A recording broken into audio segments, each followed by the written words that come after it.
un peu ceux qui prennent des notes. Je vais essayer d'être simple pour que vous puissiez capter donc où on va avec ERA. Alors ERA, pourquoi je l'ai mis en correspondance avec Jean 17, j'ai déjà donné quelques raisons, mais là on va aller un petit peu, bon, pas dans la démonstration, mais pas la preuve, j'aime pas ça, mais donc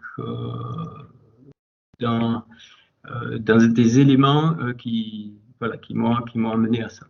Alors, juste, je montre. Donc, il y a 3 anomalies. Donc, Héra, chapitre 1, verset 12, qui commence par Lamed. Héra, chapitre 2, verset 9, qu'on est en train d'étudier. Et puis, Héra, qu'on étudiera, chapitre 3, verset 36, 3 fois 12, puisque le chapitre 3, c'est un acrostiche de 3 versets par 3 versets. Comme il y a 22 lettres, ça fait 66. Ok. Au passage, je l'ai dit déjà plusieurs fois, hein, on retrouve les multiples de 11, de 22, 44, le 100, ainsi de suite, mais on y reviendra. Juste, je voulais vous montrer comment certaines...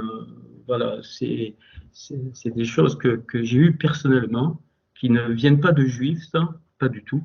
Donc, quand il y a la plus petite lettre dans Bereshit 2.4, ça, c'est les sages qui l'ont. Je l'avais appris ça quand j'étais allé dans la synagogue il y a très longtemps maintenant. Be Baram. Donc, nous, on a traduit quand il a tout créé. En fait, c'est avec le 5 qu'il a tout créé. Le He, c'est 5. Et donc, c'est comme ça qu'on a trouvé qu'il y avait les 5 mondes de Hatzilut jusqu'à Olam donc Azé. Eh bien, ici, donc la première anomalie qu'on a fait, hein, que j'ai fait, mais je vais y revenir, je vais aller et venir. Donc, eh bien, rappelez-vous, on trouvait donc le 9 du mois de Av, hein, donc, ok, donc, et en fait, Yirmaïou prophétise par les lamentations la destruction des 2 temples. La destruction des 2 temples, donc, et il annonce évidemment, mais c'est caché, donc la réparation par le troisième temple. Peu importe. Donc, il est dit l'eau et les rônes non à vous, rôle, donc vous verrez passant le chemin, donc Abiou ou Réou. Donc regardez et voyez, bon, vous avez traduit un petit peu ça. C'est là qu'on trouve donc le fondement, donc lumière, vérité et foi. Je ne vais pas refaire. C'est là qu'on voit que les yeux, vous voyez, c'est donc Rorma et Bina. Peu importe, mais vous allez voir là, quand on comprend. Le Lamed ici, il est plus petit. Et comment je peux le traduire? Le Lamed fait 30. Donc il est en train de dire, il faut que tu fasses 30 crochets. Vav, c'est le crochet. 30 crochets. Ah, qu'est-ce que c'est un crochet? Un crochet, ça peut être plusieurs sortes de choses. Mais ici, moi, je le comprends comme un verset, un pasuk. Un verset, il dit va à 30 versets. Déplace-toi 30 versets plus 1. Le Aleph ici, de plus 1, ça c'est donc 30 versets plus 1. Donc ça fait 31. On va voir pourquoi. 31, c'est la valeur numérique de Hel, de Elohim, Hel, le raccourci de Elohim, donc la rigueur. Et pourquoi je dis ça? Parce que le Vav, ici, dans Genèse, toute la création des 6 jours, tous les 31 versets du chapitre 1, et je vais doucement exprès pour ceux qui notent, les 31 versets du chapitre 1 commencent tous par Vav, ici, sauf le premier qui commence par Bet. Et donc d'ailleurs, 30 fois 6, ça fait 180 pour la Genèse, plus 2, 182. 182, c'est la valeur numérique de Yaakov de Jacob, et c'est pour ça que pour moi, Jacob est un prototype de la création, et c'est un prototype du peuple que Hachem a voulu en tant que corps, que ce soit pour les Juifs, que ce soit pour les Goïms. C'est pour ça Jacob deviendra Israël. Israël inclut ce qui est droit pour elle, donc le rôle Israël, c'est tout. C'est pour ça qu'il y a aussi donc le premier peuple, les Yehudim, donc les Juifs. Le deuxième peuple, les Goïm avec un Vav, ça c'est nous. Et le troisième peuple, c'est les Goïm, le Vav devient un Yud, ça s'écrit donc de deux façons, c'est tout réuni. Et donc tout Israël, c'est Jacob et Israël, celui qui est devenu Israël, mais ce n'est pas mon propos, c'est juste au passage. Donc il y a 30 Vav du verset 2 au verset 31 de Genèse 1, donc 30 versets. Eh bien, comme le livre des Lamentations est tellement structuré au niveau des lettres en premier, et donc pour moi, on me réfère forcément donc à la création, eh bien, bêtement, entre guillemets, eh bien, on applique. C'est-à-dire que eh bien, je vais aller 31 versets après Lamentation 1.12. Donc, comme il y a 22 versets sur le chapitre 1, 22 versets sur le chapitre 2, 66 versets sur le chapitre 3, puis 22 encore pour le chapitre 4 et le chapitre 5. Donc, si je fais, eh bien, si je vais, donc il faut quoi? Eh bien, j'ai 10 versets de Lamentation 1.13 à 22, puisque le premier chapitre a 22 versets, donc il y a 10 versets. Donc, pour arriver à 31, il faut que j'arrive au chapitre 2, verset 21. Donc, je m'en vais au chapitre 2, verset 21. Donc, c'est ce que j'ai fait, mais je vais vous expliquer quelque chose. Donc, il me dit que là, c'est caché. Donc, va au 31 crochets plus bas. Donc, ça clôture, c'est comme une frontière qui fait qu'on doit trouver des choses. OK. Puis, alors évidemment, donc j'ai passé la deuxième anomalie, puisque la deuxième anomalie est au verset 9 du chapitre 2. Donc si je vais au verset 21, la deuxième anomalie va aussi me servir, anomalie entre guillemets. Alors, je vous montre d'abord celle-là, voilà. Donc, qu'est-ce qui se passe? Eh bien, je vais jusqu'au verset 21, Lamentation 2, 21, et donc ça clôture pile à la lettre P ici, donc à la lettre près, pardon. Et qu'est-ce que c'est? C'est 9 fois 80, le nombre de lettres. Alors, ici, c'est réécrit tout ce texte, ne vous inquiétez pas, c'est juste je vous explique, on va pas, je vais expliquer d'une autre façon. J'ai réécrit en code de 27, vous allez comprendre pourquoi. Donc, 27, c'est 3 au cube.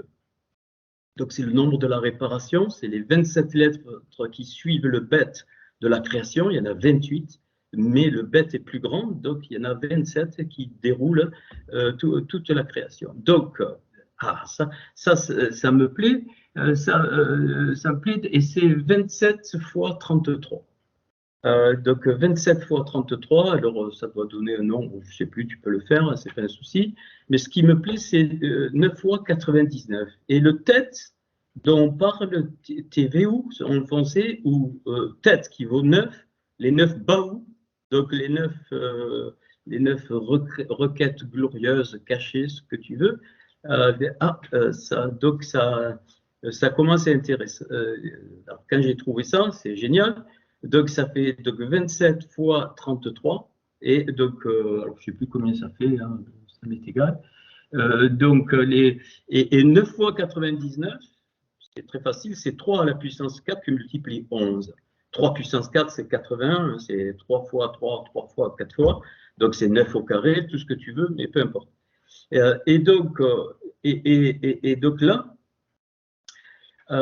alors, maintenant, je monte à l'anomalie qui est entre. L'anomalie qui est entre, donc là, de la première anomalie à la deuxième, j'arrive à Lamentation 2.21. Et puis, donc, à Lamentation 2.9 qu'on est en train d'étudier, Donc, il est ici, regardez, regardez. T va où? T va où? Eh bien, je traduis. 78, c'est 3 fois 26. Donc, ça me parle du Yod et Vav 3 fois, c'est-à-dire dans les 3 dimensions fondamentaux voilà, des mondes, de tout l'univers. Bon, dans notre monde, c'est l'espace, le temps et la matière. Donc la lumière, la vérité, la foi, peu importe. Je vais pas. Et donc, ça commence à me plaire parce que 28, c'est 3 fois 26. Et 3 fois 9, 27. Ah, donc, si je fais 9 fois 78, j'arrive où? Eh bien, j'arrive. Oh, pardon. Je l'ai fait exprès, voilà. Eh bien, j'arrive ici. 9 fois 78 de lettres. Donc, c'est 27 fois 26. 27 sur une ligne, lettres fois 26. Aïe, aïe, aïe, ça me plaît. Il y a combien de versets dans Jean 17? 26. C'est comme ça que j'ai trouvé donc la correspondance. Donc, c'est ce que je vous donne, même si je ne dis pas tout, c'est en général jamais gratuit. Voilà.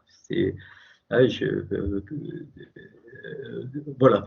Donc, on va trouver dans ces versets-là, donc on va trouver des choses qui vont nous indiquer. Et donc, quand Yeshua exprime ce qu'il exprime, évidemment, il faut aller dans l'hébreu. Enfin, j'essaie, c'est pas facile parce qu'on n'a pas l'original, hein, mais on trouve quand même, en gros, on trouve la puissance sémitique, donc en revenant. Donc voilà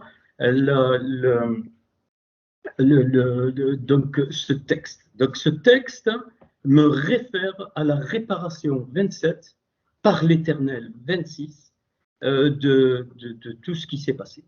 D'où le Héra, hélas, les lamentations. Et donc il y a des clés, évidemment, qu'on sait, mais qui, on va aller des clés qui vont préciser les choses. Alors, donc je reviens là, c'est pour ça que le tête, il est plus petit. Vous voyez, tête, baou. Donc l'inverse de baou, on va le trouver, l'inverse de baou, c'est Ve'av, c'est couvrir, c'est la nuée. Donc, bon, je vais y revenir. Donc, c'est clair qu'il y a neuf choses donc, à appréhender. Et donc, et c'est pour ça qu'il y a, voilà, donc les colonnes de 3, ça fait 9, hein, et que dans ce passage, donc je vous ai fait la dernière fois ce qu'on pouvait trouver, hein, j'ai fait donc les premiers. Je ne vais pas tout faire, après c'est une question donc de confiance. Et puis, donc,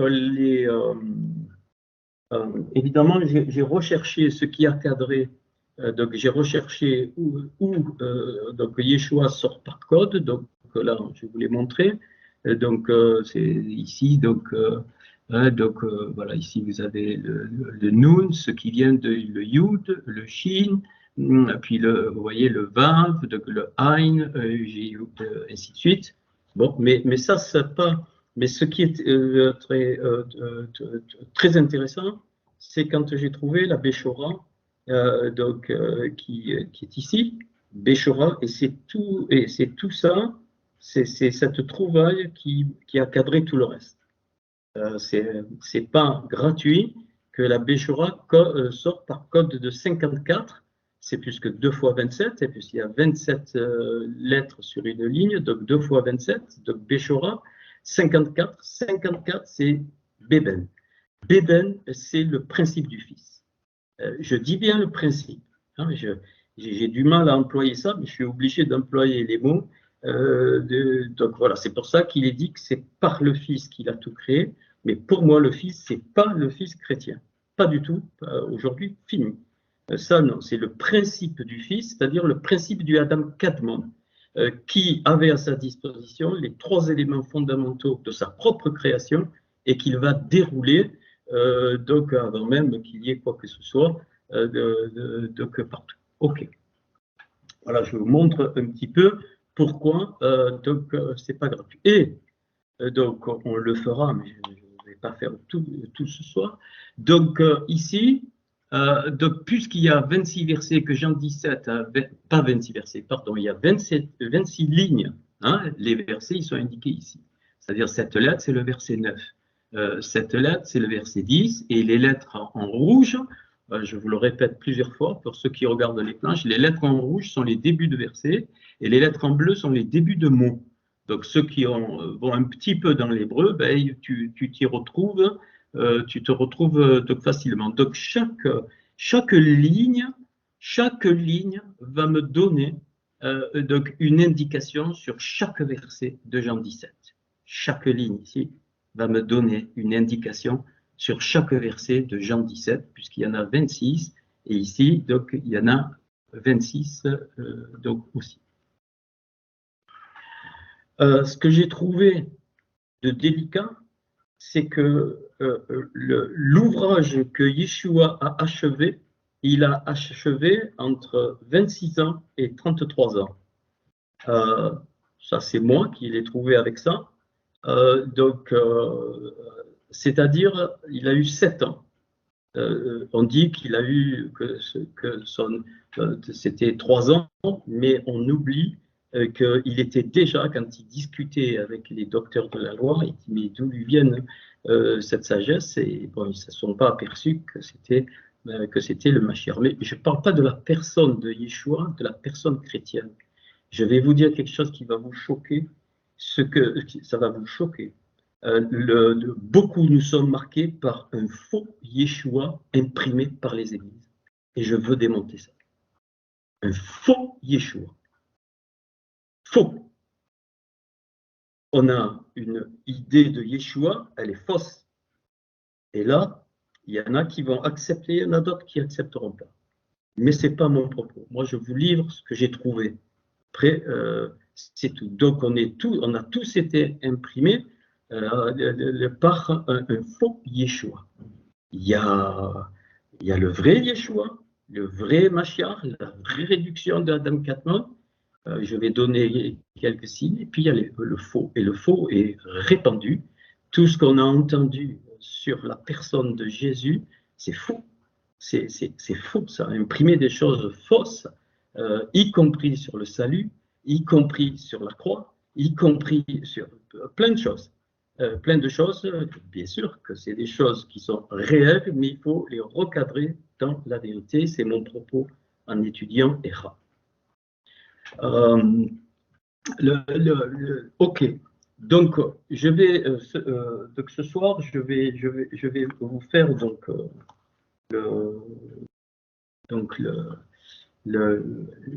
le sixième. J'ai fait quelques-uns, on va faire celui-là, mais parce que je voudrais arriver enfin, pas arriver, mais donc à vous montrer un certain. Alors, donc ici, toujours pareil, vous voyez, vous êtes dans le code de 54, c'est-à-dire la révélation par le Fils.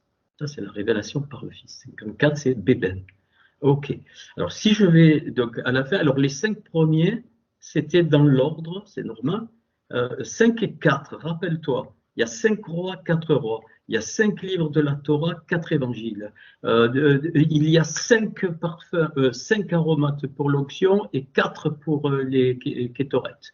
Ainsi de suite. Donc, en général, dès que tu as 5, 4, tu peux être sûr que c'est entre la Torah et la Béchora, mais ce n'est pas une dispute. Hein, c'est l'un accomplit l'autre. D'où les 9.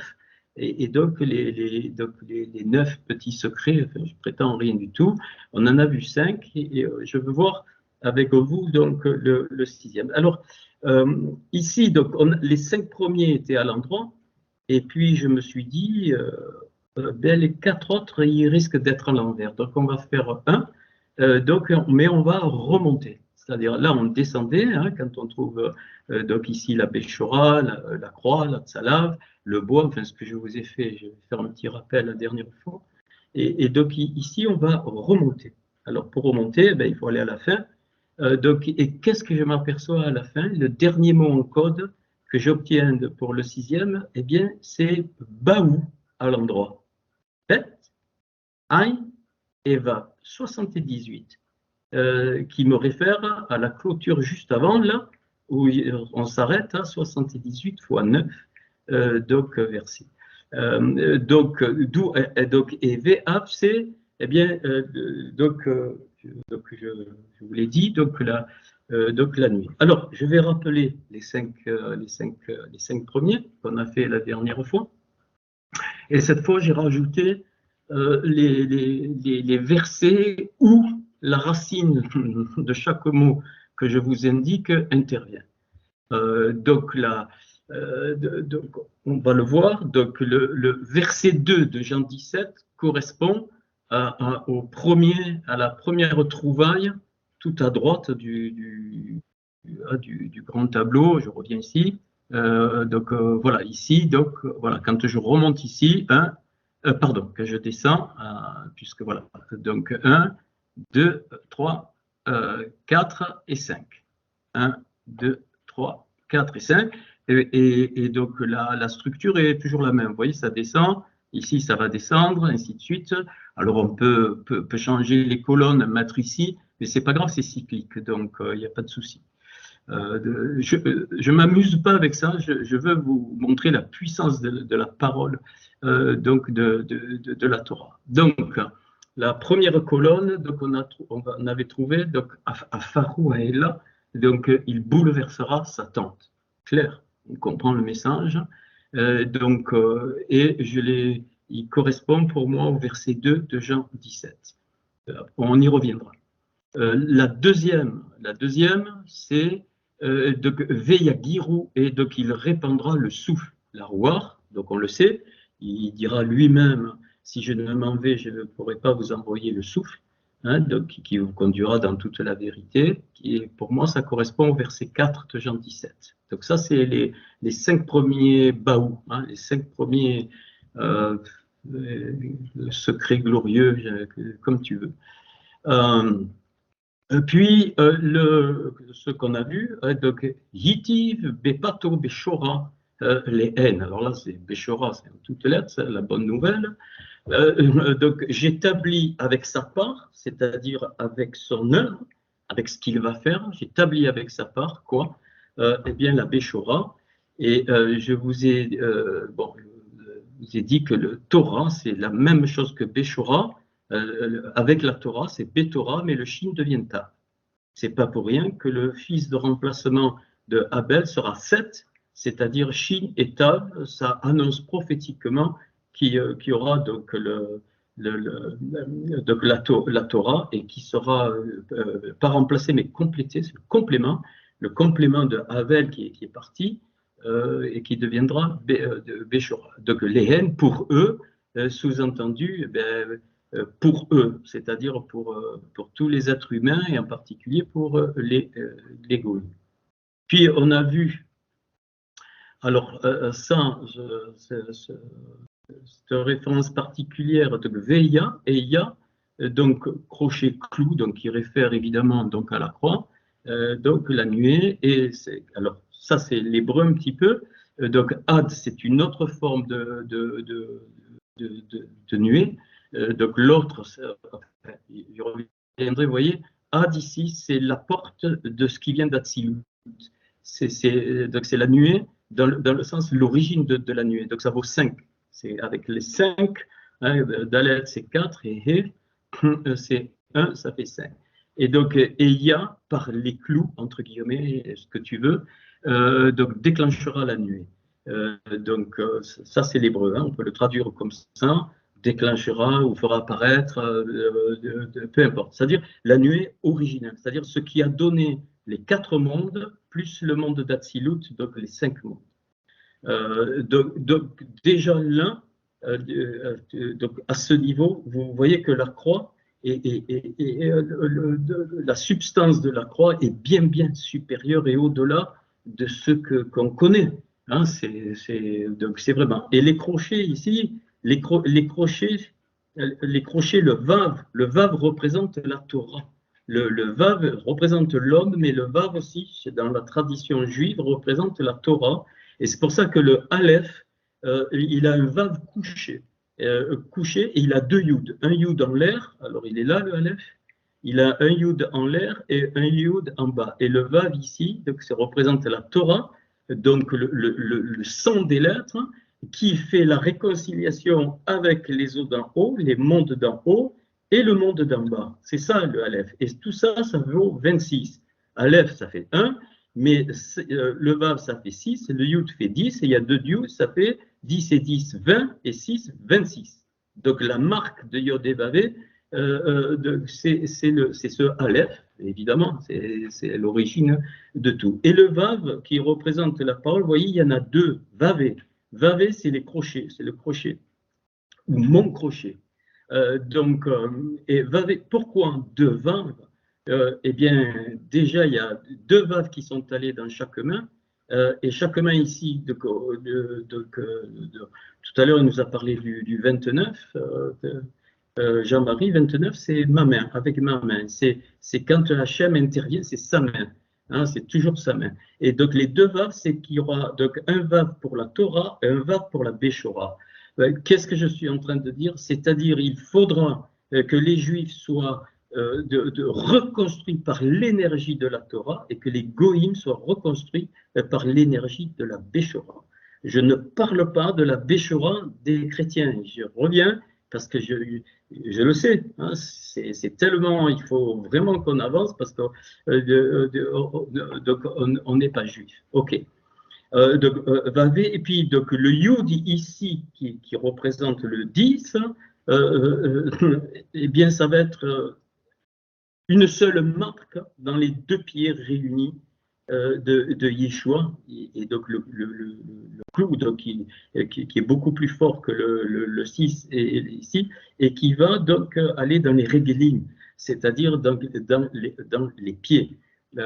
Et donc il faudra que non seulement eh bien, le mauvais sang qui est en nous soit cloué, c'est-à-dire purifié par les énergies des lettres de la Torah et de la Béchora, mais il faudra aussi, comme dit Paul, que notre marche soit clouée. Les réguélim, ils doivent être cloués, d'où l'importance de connaître la volonté, d'avoir la lumière de la volonté que Hachem veut bien nous révéler, pas individuelle. Pas du tout. C'est une erreur, c'est la volonté pour son peuple, à un instant donné, dans une histoire donnée. Pourquoi? Parce que c'est hors temps. Le temps n'existe pas en Hachem, l'espace n'existe pas, ni la matière, ça n'existe pas, dans le sens, nous avons une illusion, ce sont une portée. Et donc, et ce qu'on n'a pas compris, d'où le rôle d'un vrai prophète. Un vrai prophète, ce n'est pas, du moins du canal qu'on appelle Navi, hein, celui qui délivre quoi? Navi, donc celui qui délivre la parole prononcée par Hachem, parce que la parole soufflée par Hachem, pardon, c'est une parole qui transmet la volonté pour son peuple. Vous ne voyez jamais dans la Torah et même dans la Béchora quelque chose donné à un individu, ça n'existe pas. Quand Hachem prend un canal et lui fait couler quelque chose, c'est pas pour lui. Que ce soit Abraham, Isaac, Jacob, Moïse. Moïse, il avait des grandes révélations pour lui, pas du tout. Pas du tout. Qu'est-ce qu'il a fait? Il n'a rien fait. Il a même laissé sa femme Tzipora pendant 40 années. Ça, c'est la Mishnah qui le ramène. C'est pas, j'en sais rien. Je suis pas les. Mais ce que je veux vous dire, c'est que tant qu'on ne sort pas de cette connerie, cette dimension de la religiosité qui fait que je cherche la volonté de Hachem pour moi, on perd la recherche du royaume de Dieu. Je dis bien de Dieu, parce qu'il y a plusieurs royaumes. Il y a le royaume des cieux, il y a le royaume de mon Père, on le fera un jour, il y a le royaume du Père et il y a le royaume de Dieu. Donc, et ce que Hachem il veut, donc d'où c'est tout le Habinou, le Titepalalou, hein, la fameuse invocation dont j'ai donné, bon, on pourra le revoir, ce que c'est. Non, non, non, non, non, non. C'est et dans cette recherche de la volonté du corps, c'est ce qu'a fait Yeshua. Vous avez vu Yeshua, lui, faire quelque chose pour lui? Jamais, ça n'existe pas, jamais. Jamais, jamais, même sa mort, enfin, entre guillemets, puisque la mort n'a pas pu le retenir, mais dans le sens du corps, il remet son souffle donc à Hachem, parce qu'il est le Adam Kadmon. Vous voyez jamais ça. Tous les prophètes, tout ça, ils ont toujours cherché la volonté de Hachem pour le peuple. Pourquoi? Parce que quand la volonté de Hachem est faite pour le peuple, automatiquement, tous les éléments du peuple reçoivent ce qu'ils doivent recevoir pour accomplir cette volonté. Donc on est très loin de ce qu'on connaît. Donc c'est un autre élément qu'il va falloir régler ça. Quand j'entends encore, oui, qu'est-ce que le Seigneur veut pour moi? C'est une erreur fondamentale. C'est une erreur. Vraiment. Et donc, et ça bloque. Ça empêche les choses de se passer, y compris pour ta vie individuelle. C'est-à-dire que la volonté de Hachem pour toi n'est que la conséquence de sa volonté pour son peuple. Et comme tu es dans son peuple, alors il va faire descendre ta fonction, donc ta volonté, comme les membres du corps. Les membres du corps, c'est pas pour eux qu'ils travaillent. C'est pas pour eux, sinon ils pourrissent. Un doigt qui se coupe de tous les autres doigts, tu peux le jeter au bout de 2 jours, il y a la gangrène, tu le coupes. C'est fini, il n'a plus de vie. Il faut être toujours greffé, c'est le cep et les sarments. Je ne vais pas vous faire un message là-dessus, hein, c'est voilà. Et cette notion du corps est fondamentale, en tout cas pour nous, vraiment d'y rentrer. Vous le savez, mais d'y rentrer. Donc, quand quelqu'un me dit qu'il cherche la volonté de Dieu pour lui, il est à côté de la plaque, et je te le dis. Tu es à côté de la plaque et il faut démolir ça. Il faut démonter ce mécanisme. Il faut démonter ces choses. C'est la même chose. Cherchez d'abord le royaume des cieux et sa justice et tout vous sera donné. Donc, il n'y a rien à demander. D'où la passion. Qu'est-ce que c'est qui fait que je cherche la volonté pour moi? C'est parce que je ne suis pas passionné de Hachem. Mais si je suis passionné de Hachem et que ça émouna, je sais que il connaît tout, il sait tout, je n'ai pas besoin de lui demander sa volonté. J'avance et les choses se font toutes seules. Abraham, il n'a pas demandé sa volonté, rien. Il lui dit, lève les yeux et regarde. Il ne savait même pas où il allait. Va dans un pays, il ne savait pas. Nulle part. Il ne savait même pas. C'est pas la marche par la foi qu'on croit, on part, ça c'est des élucubrations. Non, non, pas du tout. Ça veut dire que dans le cœur, Abraham, il faisait confiance. Et c'est pour ça qu'il est dit qu'Abraham était le Av Emouna, le père de la foi, et que ça a été imputé à justice. C'est le tzaddik de Dieu, la justice de Dieu, c'est ça. La justice est basée sur la vérité. La justice de Dieu est basée sur la vérité. Et la vérité, elle est pour son peuple, parce que Hachem ne peut voir que son peuple. Non seulement dans notre temps, mais dans tous les temps. Et c'est pour ça que nous ne pouvons pas avoir tous les tenants et aboutissants. Et c'est pour ça qu'on trouve des choses complètement injustes ou des épreuves que nous avons, parce qu'on ne peut pas monter et voir tout le plan que Hachem lui a prévu de toute éternité depuis le temps que son peuple et son peuple, avec toute l'histoire qu'on connaît, les goïms qui viennent après, ainsi de suite, c'est tout est lié. Quand est-ce qu'on comprendra? Est-ce que tu sais que la nuée de témoins, elle est là? Est-ce que tu sais que peut-être l'apôtre Paul te voit, peut-être Abraham te voit, la nuée de témoins dans les mondes supérieurs?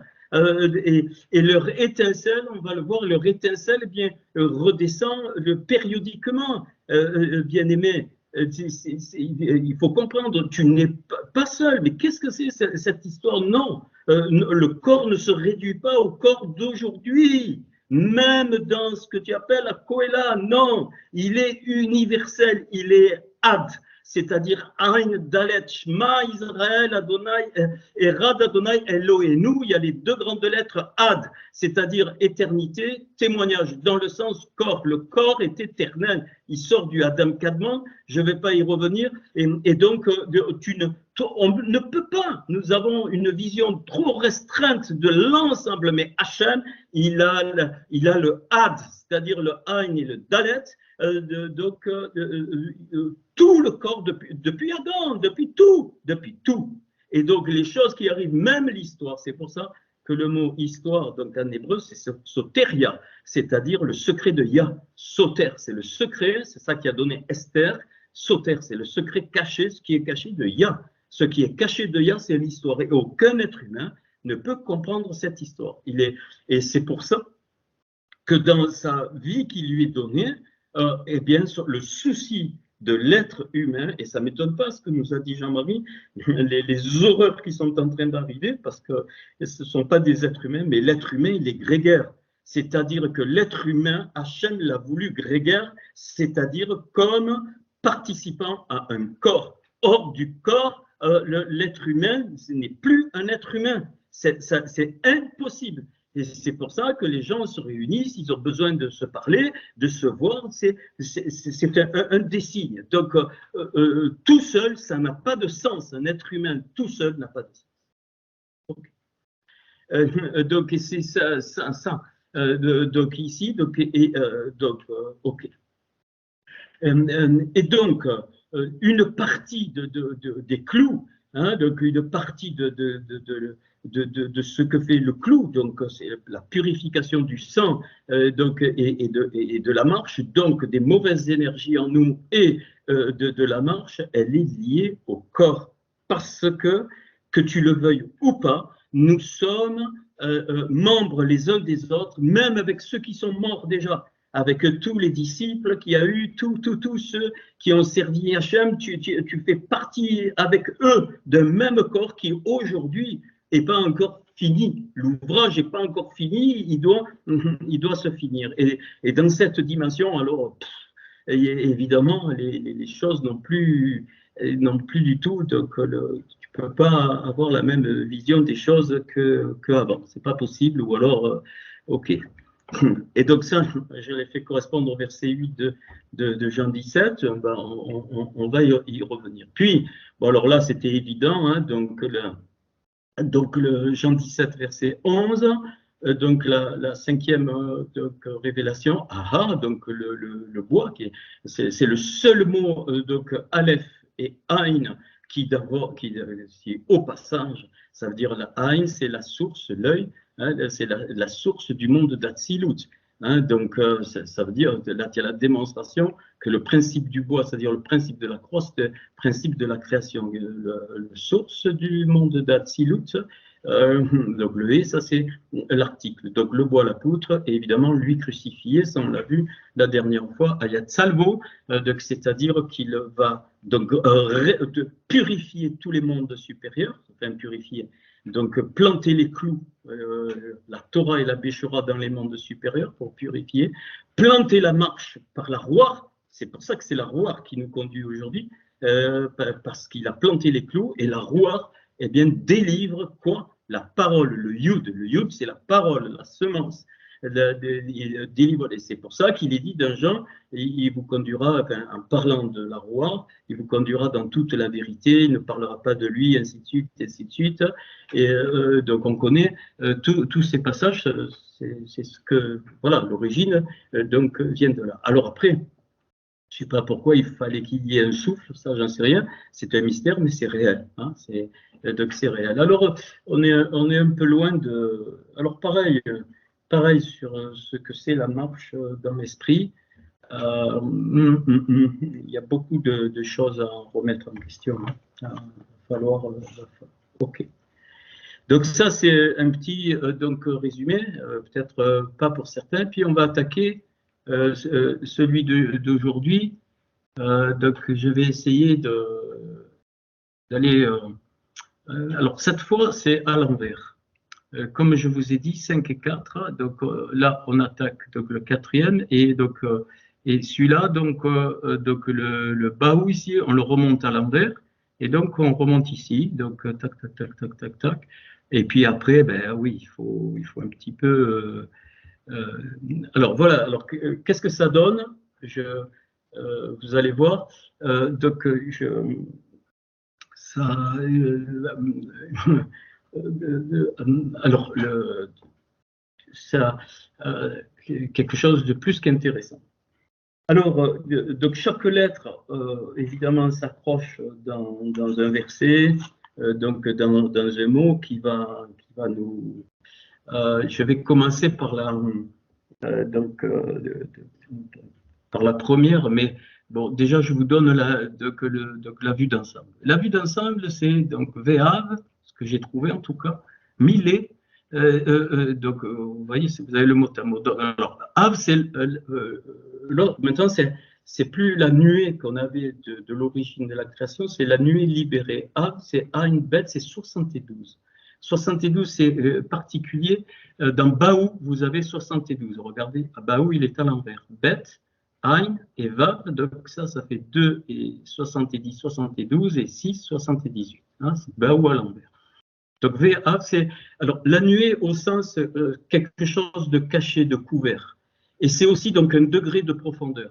Donc le mot Av, c'est un degré, monter les degrés, c'est un degré de profondeur. Donc j'ai mis où on trouve donc la racine, vous pouvez aller voir, chercher, prendre des détails. C'est alors milé, donc c'est donc le mot donc mille, hein, c'est donc les mots, la parole. Mais ça j'aime beaucoup, ça c'est l'hébreu, mais moule aussi, sans le yod ici, mol ici, c'est circoncision. Donc on pourrait traduire, et le yod ici, c'est à moi, ma. Donc ma circoncision, mais bon, voilà. Ça c'est les subtilités. Donc mezzo sont trouvées et chéni deux réponses. Donc, à Yahan, il y a 2 réponses. Et alors là, il m'est. Je n'ai pas joué, hein, il m'est venu l'idée. Je dis, donc, alors, comment on traduit? On peut traduire ça, et le degré de mes mots, c'est-à-dire la profondeur de mes mots, d'où la recherche des profondeurs de la Torah, et la profondeur de mes mots, ou le degré de mes mots, se trouve dans 2 réponses. Donc, sont trouvés dans 2 réponses, Chéni et donc Ayam. Et ici, il y a l'article, ça veut dire que chaque réponse est particulière. Eh bien, il m'est venu l'idée d'utiliser les mêmes lettres. J'ai dit, si à ça, et puisqu'elles ne sont pas là, ben, il doit y avoir 2 choses en prenant les lettres différemment. Donc, alors évidemment, je suis un peu guidé par... un petit peu guidé par ce qu'on connaît. Eh bien, vous pouvez le faire, hein. Vous pouvez vérifier ce que vous voulez. Hein. Donc ces lettres-là, donc il y en a 16, et c'est exactement les mêmes lettres ici, mais placées différemment. Et qu'est-ce qu'on trouve? Donc, Ve'anan. Donc, alors cette fois, c'est la nuée, présence de Shérina, Ve'anan, ça veut dire aussi fait apparaître. Donc, Beyamiv, ces jours, pour que je façonne mitzvah, le commandement. Donc, première réponse, c'est que la première réponse, ben, elle est dans la Torah. Et donc, vous allez voir, donc là, il dit ça. Donc, c'est pour ça que nous n'avons pas à nous occuper c'est pas à nous. C'est Hachem qui conduit ces 2 peuples. Donc, et fait apparaître ces jours. Alors, je vais retraduire. Et révèle, fait apparaître, et révèle au temps fixé quoi? Ma construction ou ma réparation, hein, donc c'est ici, façonner les assots, c'est pour réparer par le commandement, c'est-à-dire le mitzvah. Voilà comment donc je relis ça. Et effectivement, ça, c'est trois valeurs ici. Donc, le temps de réparation par la mitzvah, c'est 611, c'est-à-dire la Torah.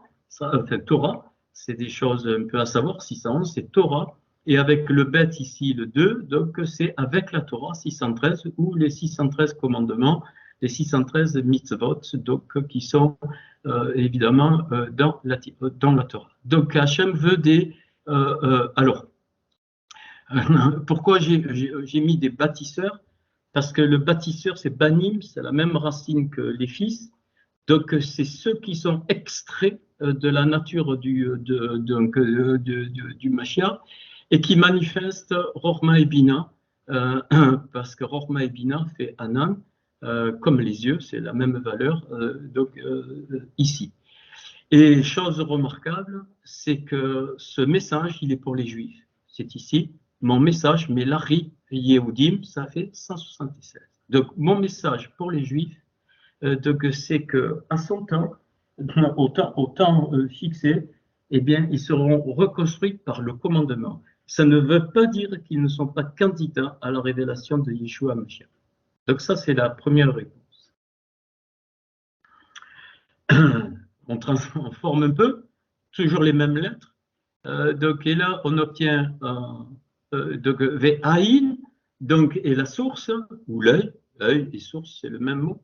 Donc, Ve'aïni mimeni, donc, et la source qui vient de moi, Yeshua, même racine que Yeshua, de la délivrance, c'est la croix. Ça. Donc, et la source de la délivrance qui vient de moi, c'est la croix. C'est ça qui est dit en cachet dans ces deux réponses. Donc, et la source de la délivrance qui vient de moi, Mimeni, la délivrance, c'est pareil que Yeshua, mais avec un et, c'est le féminin de Yeshua. La délivrance, Tzalav, donc la croix au sens où je voulais enseigner. Tiens, c'est super. Donc, délivrance et Tzalav, ça fait 513 Béchora. Bien, comme là ici, ça faisait Torah. OK. Puis si on regarde un petit peu, eh bien les goïms, c'est la valeur numérique des goïms avec le vav, c'est-à-dire ça concerne que nous, ceux qui ne sont pas juifs, parce que les goïms avec un yud, c'est la réunion, on le verra plus tard. Eh bien c'est 59, c'est-à-dire avec le fils, avec le principe du fils. C'est-à-dire les goïms sont touchés par le principe du fils. Je ne parle pas d'accord, on s'est compris. Avec le principe du fils, il est donné pour l'égoïme. Ça vaut 59. Et donc, Az, c'est 77, c'est la puissance. Donc, la puissance du fils, c'est 136, c'est-à-dire, c'est donc la source. C'est pour nous, c'est la source. Et qui vient de moi, c'est 140, bien c'est Koum. Koum, c'est la résurrection. Koum, c'est se lever. Donc, je peux retraduire pour l'égoïme, pour l'égoïme, la puissance de la résurrection du Fils, c'est la deuxième réponse, et c'est ce que me révèle donc ce lamentation, ici, les lettres du mot lamentation, où il est dit, et le degré de mes mots sont trouvés par deux réponses. Première réponse, la Torah pour les Juifs, donc et le commandement. La deuxième réponse, donc la Béchora pour l'égoïme. Alors, un va procurer donc la construction, être des bâtisseurs. Le deuxième va procurer quoi? La protection, c'est-à-dire la délivrance, ça nous protège. Mais vous voyez bien que ça ne dispense pas l'un de l'autre. Ce qu'il faut comprendre, c'est que ceux qui sont que là, ils ne peuvent pas être déconstructeurs parce qu'ils refusent d'aller dans la Torah. Et ceux qui sont que là, ils ne peuvent pas être des guerriers, et c'est ce qu'on voit chez le peuple juif dans le monde spirituel, dans le guerrier dans le sang, parce qu'ils ratent une protection. Donc leur protection, ça va être juste les murailles, hein, les murailles quand ils bâtissent. Mais il leur manque vraiment la défense des ennemis, d'où la permission de tous les ennemis. Je ne parle pas du monde physique, je parle du monde spirituel. Et nous, et ceux qui sont que là, ce qui est le cas de beaucoup des goïms qui voilà, ils voyaient que, eh bien, ils loupent la construction. Or, il faut les deux, bien aimés. Donc, ici, ça ne nous appartient pas, ici, ça ne nous appartient pas. Et donc la jonction des deux, va permettre de préparer donc les temps mauvais, enfin de préparer les temps, pas préparer les temps mauvais, de préparer vraiment ce que Hachem veut pour ces temps, c'est-à-dire d'être à la fois des bâtisseurs et des guerriers, c'est-à-dire, ça on y revient, mais de connaître la Béchora, de connaître donc la délivrance et Yeshua, mais surtout de ne pas oublier le côté bâtisseur. Et pareil le contraire, et j'espère qu'il y aura dans les mois à venir, enfin qu'il y aura beaucoup de juifs que des juifs vont par quelque chose de scientifique, d'imparable, que j'essaie voilà, reconnaîtront qu'il est le Adam Kadmon et qu'il est venu, ainsi de suite, ainsi de suite, ainsi de suite, conformément à la prophétie de Zacharia, c'est-à-dire l'Éternel se souvient. Hein, donc, comme il est dit, ils reconnaîtront enfin celui-là qu'ils ont percé, c'est-à-dire celui-là dans lequel les clous, les clous sont. Ok. Alors, le premier vav, comme je vois l'heure tourner, on continuera mercredi prochain, mais je continue là.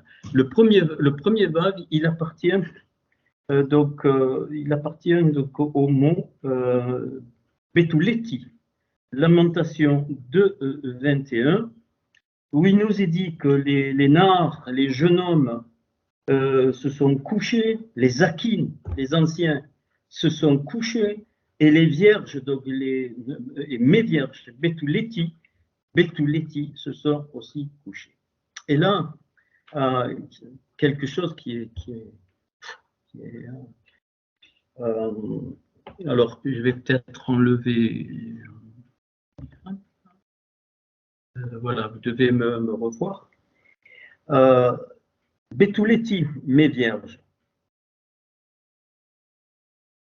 Ah, je vais en rester là.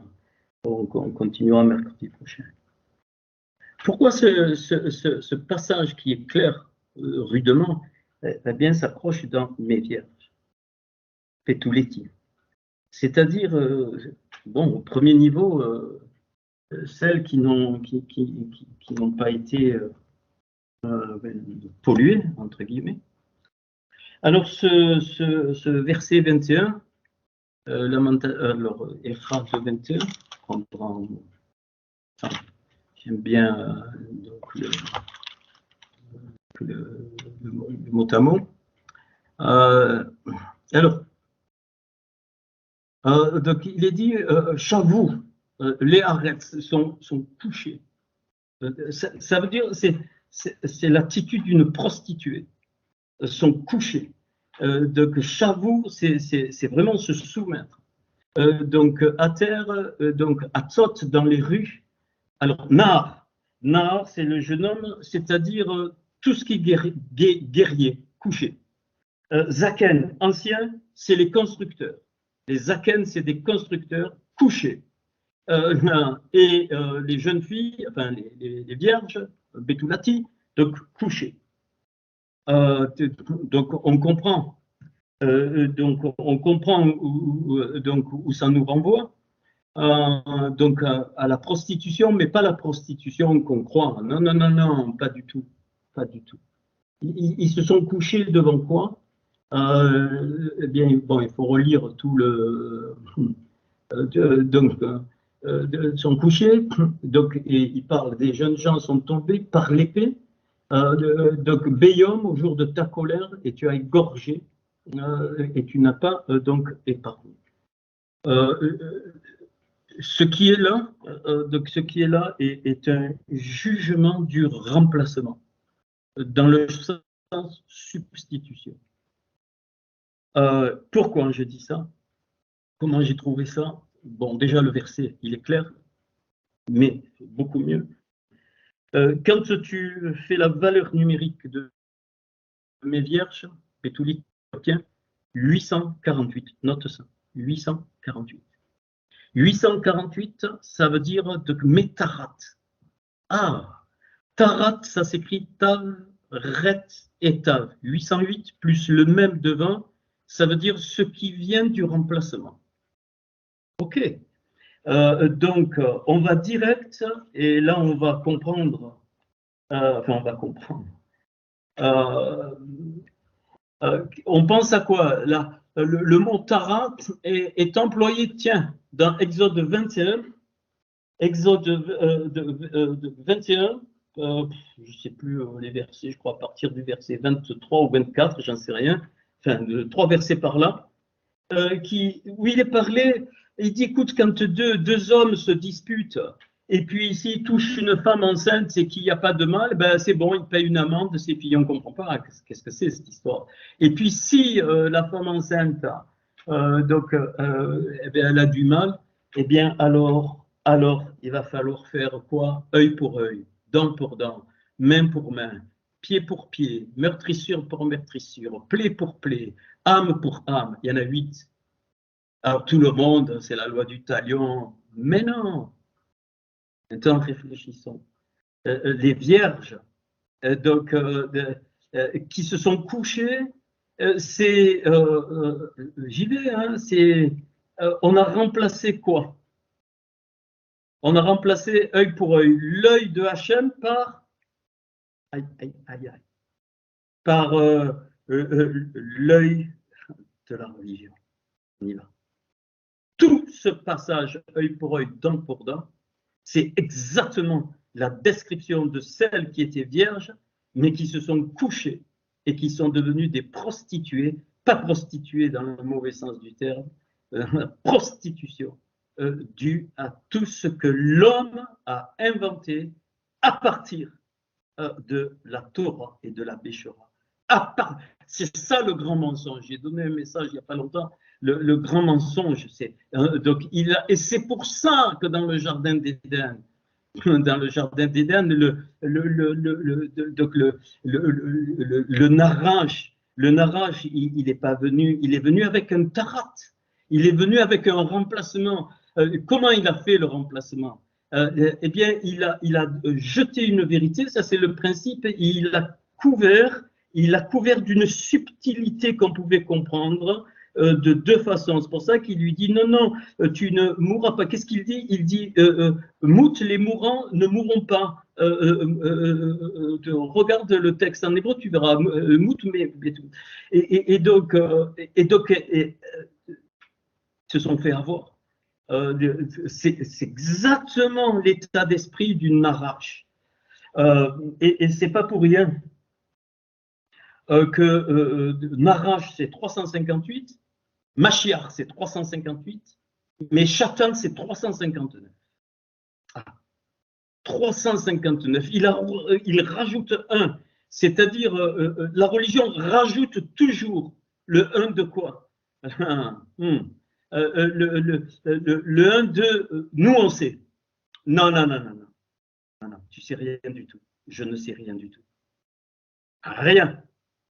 Ça va être difficile. Rien. Même quand j'enseigne, non.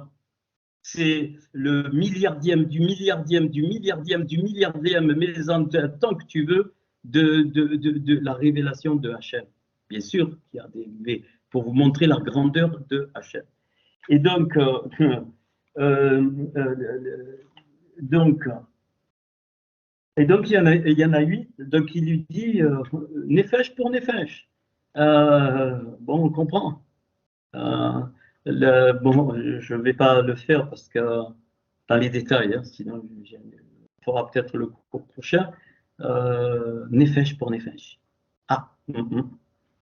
Nefesh pour on a traduit vie pour vie, c'est pas vie pour vie, c'est Nefesh pour Nefesh. Et donc la Ish Ahar, la femme enceinte,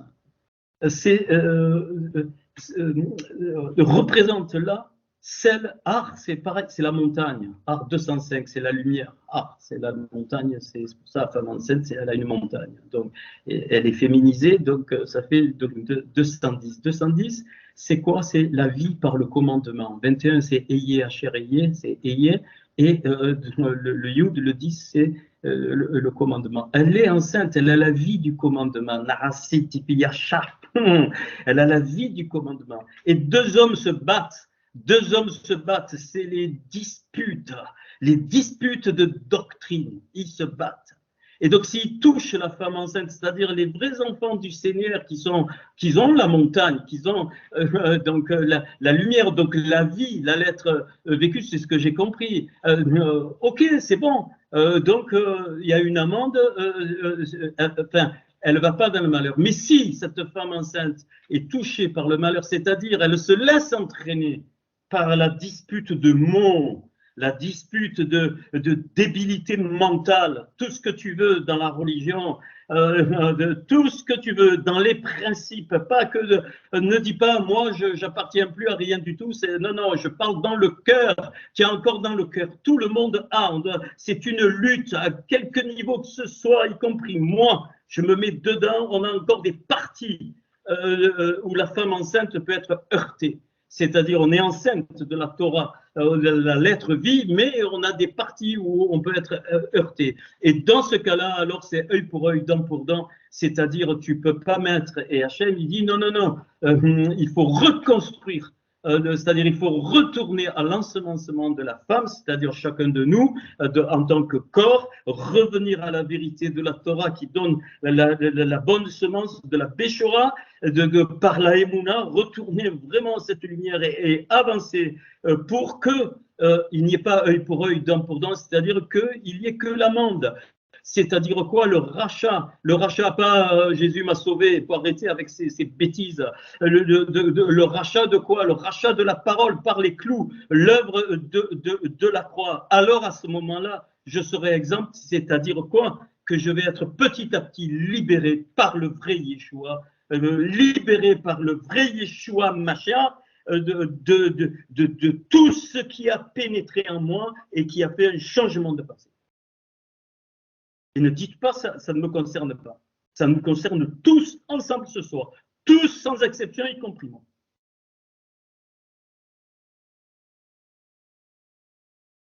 Et c'est pour ça qu'il est dit œil pour œil. Tu as remplacé le regard de Hachem par ton œil. Tu as remplacé l'œuvre de Hachem par ton œuvre, la main. Tu as remplacé les pieds de Hachem par tes pieds, par ta marche que tu crois de moi, mais elle n'est pas de moi. C'est ça qui dit. Tu as remplacé ta nefesh, ta neshama par ta nefesh. Tu as donné tout. Et puis, donc, ta brûlure, ta meurtrissure et ta plaie, la lèpre, c'est-à-dire les trois niveaux du péché, tu les as comme accrédités pensant que, eh bien, tu étais exempt parce que tu fais des choses alors tu es exempt des trois formes de péché. Non. Notre chair, notre nefesh, elle est habitée par le avon, par le rata et par le pécha. Et nous devons lutter jusqu'à la fin de notre vie contre ces choses. Ça, c'est le vrai combat.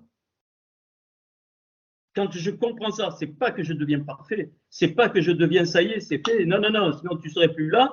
Non, non, non, non. Ça veut dire que là, je deviens un guerrier et je deviens un constructeur.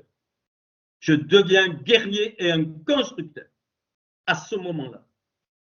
C'est ça, œil pour œil, dent pour dent. Enfin, c'est ce que j'ai compris. Et de ce maintenant merveilleux passage, et il y a autre chose à creuser. Je ne comprenais pas pourquoi la femme enceinte à ce moment-là. Pourquoi et voilà. Il n'y a pas longtemps, je viens d'avoir cette lumière et c'est parti de la montagne Har, parce que la montagne c'est la lumière, c'est la Torah, donc c'est la Béchora. Alors maintenant. Chose, vous voyez, je ne vous remontre pas la planche, mais vous l'avez. Quand tu écris Yeshua Mashiach, donc mais Yeshua Mashiach, ce qui vient de Yeshua Mashiach le vrai, tu obtiens 789. C'est-à-dire que tu obtiens exactement la valeur de ces trois codes que je vous ai sortis. Donc, avec les deux réponses, la réponse de la Torah pour les Juifs, la réponse de la Béchora, ça fait les trois font 789. Évidemment, c'est les mêmes lettres. La somme de ces mêmes lettres, ça fait 789. Et 789, c'est Me Yeshua Mashiach, ce qui sort de Yeshua 86 à Mashiach 363, plus 386, plus le même qui te dit que ça vient de là, ça fait 789.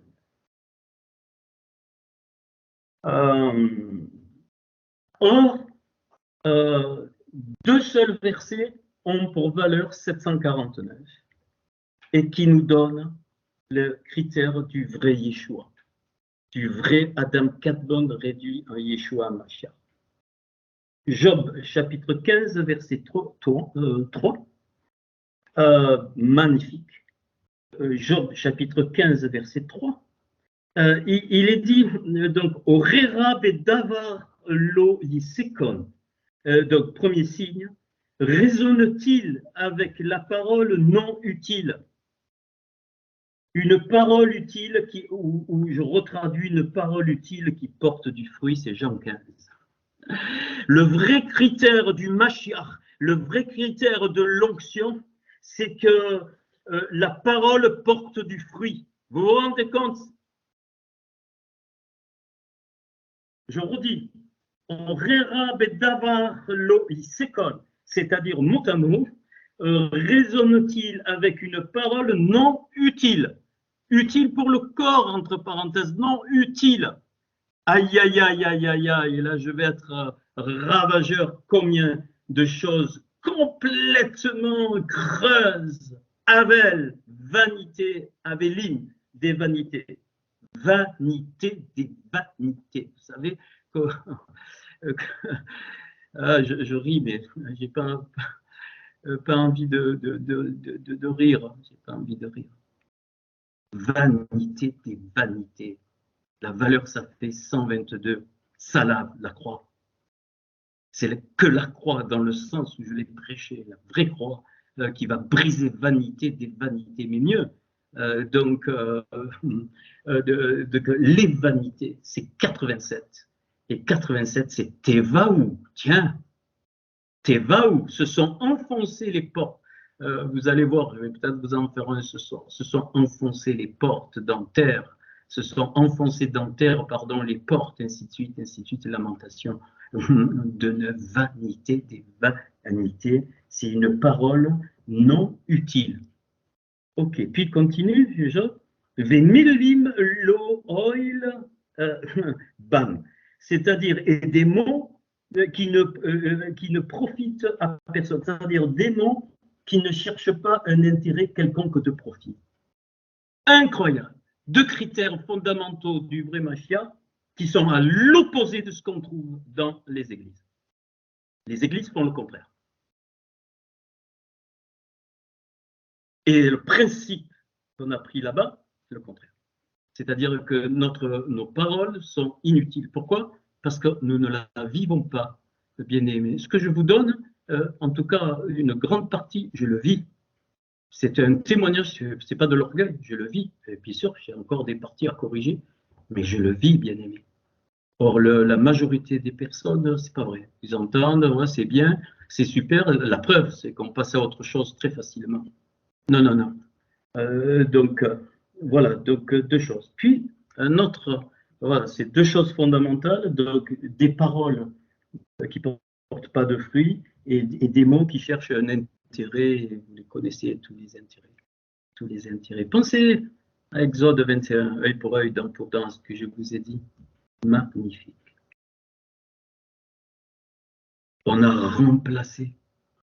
Pourquoi 8? Parce que 8, c'est le nombre de la résurrection, de la surnature. On a remplacé la nefesh, on a remplacé l'œil, on a remplacé la main, on a remplacé les regelim, les pieds, et on a remplacé les brûlures, les plaies, et les trois formes de péché, hein, et donc les meurtrissures.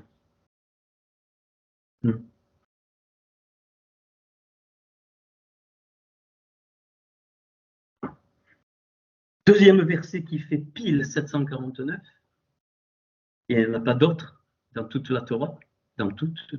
Ça, j'ai mon programme, c'est magnifique. C'est 1 Chronique chapitre 6, verset 25. Vous savez, c'est la lignée des généalogies, on ne comprend pas, mais on comprend là pourquoi il y a les généalogies.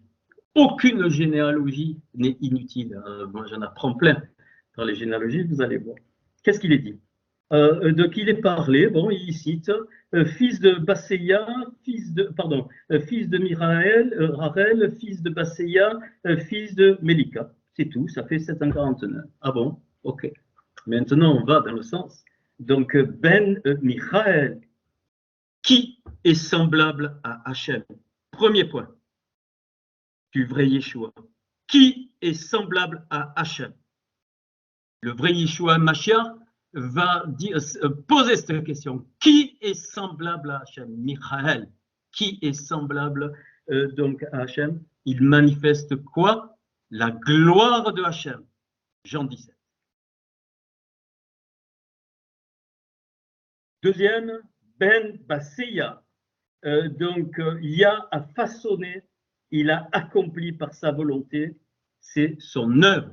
J'ai achevé l'œuvre que tu m'as donnée à faire, c'est-à-dire c'est la construction de son épouse. Donc la deuxième chose, c'est la construction de son corps, comme lui il veut. Ben Asiya, et donc Asiya, c'est exactement les mêmes lettres que Yeshua, Yud, Shin, Ain et E, mais au féminin, c'est Yeshu au féminin.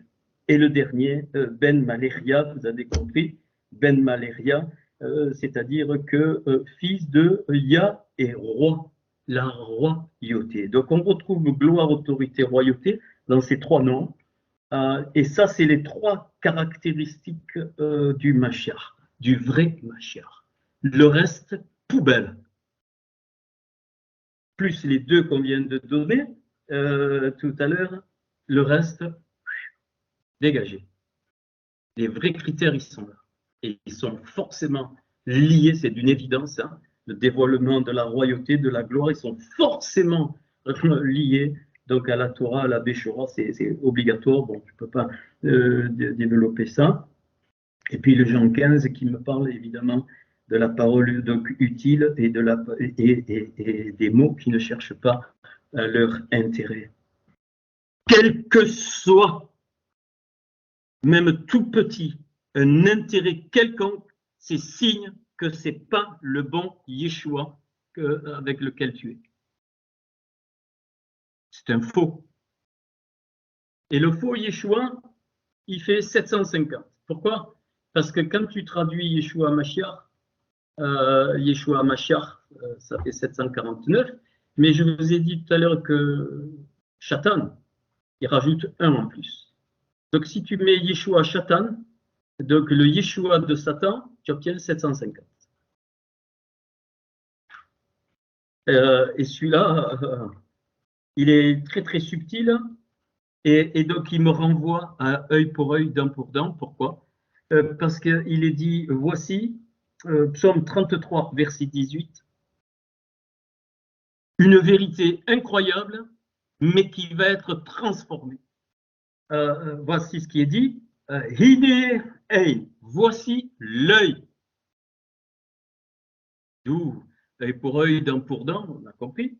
Voici l'œil de Yod et Vavé, donc où il est dit, alors, aïe, aïe, aïe. El Yareiv, c'est-à-dire pour ceux qui sont dans sa crainte, pas les autres. El Yareiv, donc psaume 33, 18, pour ceux qui sont dans sa crainte. Pour espérer à sa grâce, c'est-à-dire donc la Meyareli, donc la Recedo, c'est-à-dire, c'est même le pluriel, c'est l'ensemble du corps, l'hymne c'est au pluriel, qui espère, donc c'est pas individuellement, c'est le corps qui espère à quoi? Donc à sa grâce, à sa promesse. Ok. Qu'est-ce que ça veut dire? Donc le verset est très positif. Il est très positif, mais il y a une subtilité. Et c'est pour ça que c'est la marque de Shatan, pas le verset. Quand tu le transformes, c'est d'avoir cru que espérer dans sa grâce, c'était ça la clé. Et Shatan dit bien sûr, espérer dans sa grâce, bien sûr que c'est une grande clé. C'est évident. C'est évident. Mais déjà, il faut savoir ce que c'est le recette, la grâce de Hachem. Ok. 2, il faut savoir ce que ça veut dire espérer. Et surtout, c'est que on a remplacé ça par quoi? tout est grâce, tout est espérance. Et on a oublié de rajouter le yardou, enfin, le yired, c'est-à-dire ceux qui craignent l'Éternel. Voilà la subtilité du mensonge.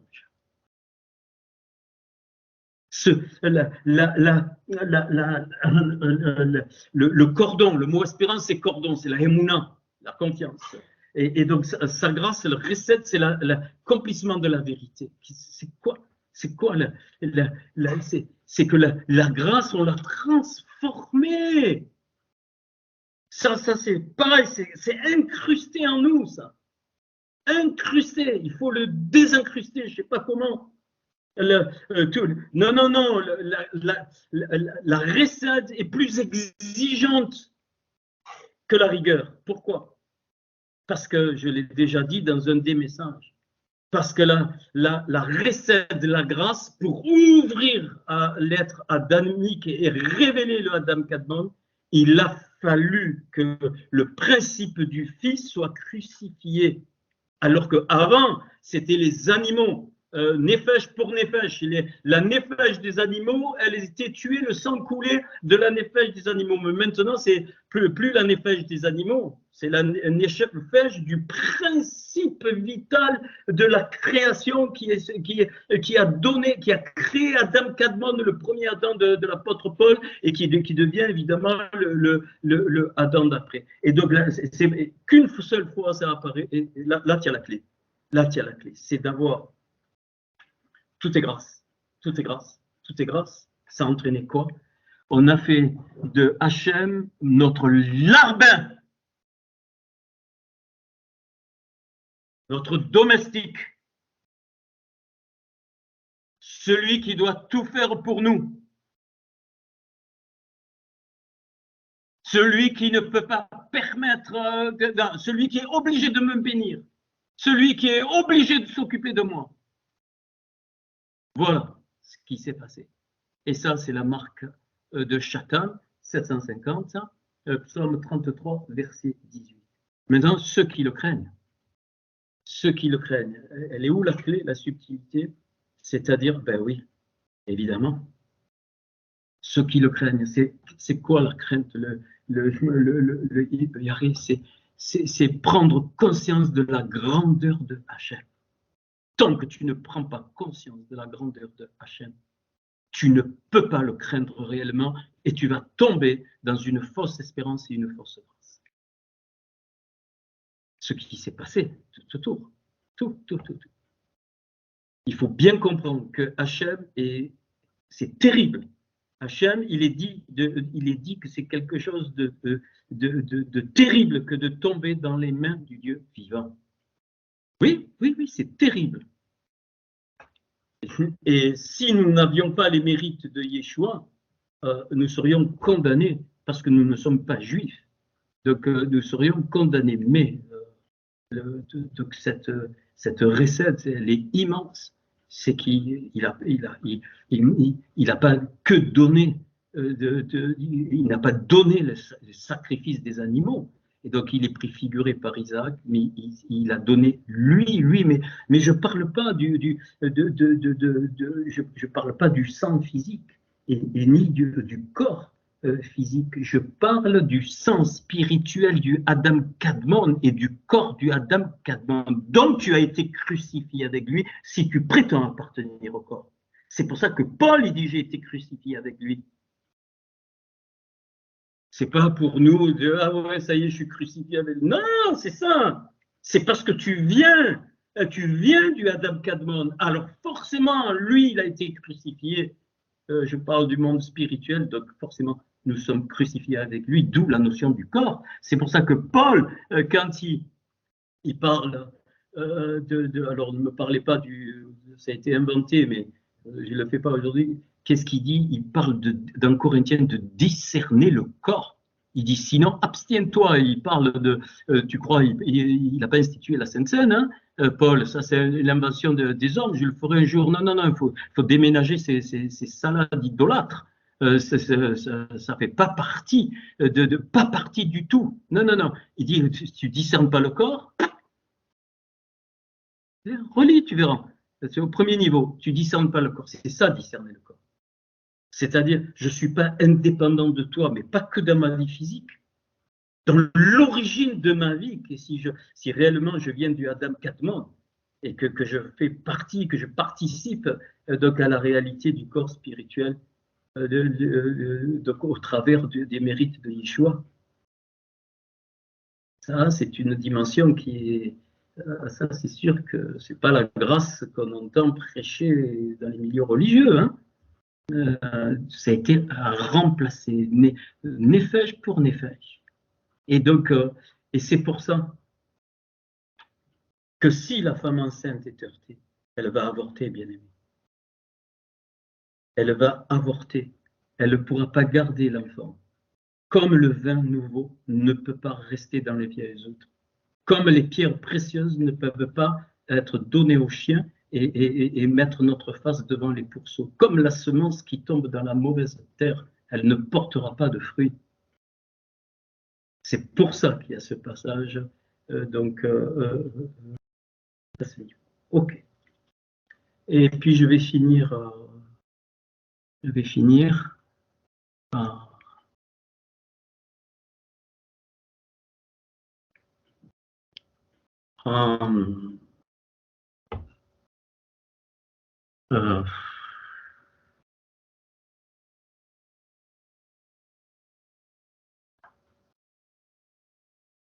excusez, venir, parce que je sais plus que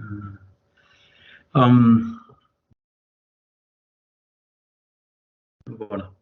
Alors juste, je fais juste ça et puis on continuera. Non. Ok. Ok. Donc je vous fais juste pour finir le premier baou qu'on trouve au verset 2. On l'a fait déjà d'une façon, mais juste je vous mentionne donc ici. Pourquoi je le fais là? Parce que ce premier baou, c'est par rapport donc au faux Yeshua et au vrai Yeshua. Enfin, donc, alors, si je prends le mot à mot, donc on connaît, hein, on connaît par cœur Jean 17, je pense, mais je vous fais donc le mot à mot avec ce que j'ai réussi un petit peu sans inventer, je ne suis pas là pour ça, mais même déjà en français, on a le sens. Selon que toi, donnez pouvoir lui, donc en parlant du Adam Kadmon, qui est évidemment Yeshua, enfin qui est Yeshua et la réduction, donc avec tout, sur touche chair. Donc là, rappelez-vous, donc il y a l'autorité, donc la royauté, et puis donc la vie, pour donner vie éternelle. Voilà la clé. Pour donner vie éternelle, donc railler au l'âme, donc pour tout que donner pour lui, pour tout ce qui a été donné pour lui, c'est-à-dire donc ici il y a quoi? Il y a la révélation de l'époux. Donc, il faut bien capter ça. Donc, c'est la révélation de l'époux. Et cet époux prendra donc, le nom d'Adam Kadmon dans les mondes supérieurs, de Yeshua dans notre monde. Et c'est pas pour rien que le serpent s'est présenté, le Narash s'est présenté comme un époux face à Rava. Je n'ai pas dit qu'il avait épousé, pas du tout. Le Narash est un principe qui a voulu prostituer Rava, donc qui a voulu prendre la place de l'époux, qui était Adam. Et donc, Shatan donc va s'opposer à Yeshua. Alors, il peut rien faire.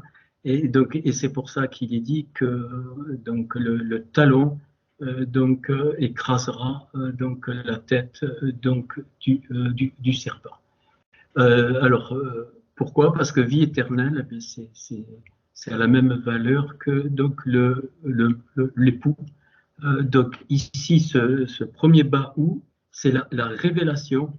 Vous allez me dire, c'est pas une révélation, mais enfin, c'est une lumière qui a fait que enfin, ce qu'on comprend, c'est que le serpent voulait prendre la place de l'époux. C'est ça qu'il faut, la chose nouvelle. Donc, il s'est déguisé en serpent dans ce que j'ai dit, hein, et ça donc dès le départ. Donc voilà, je vais donc arrêter là. On peut arrêter l'enregistrement.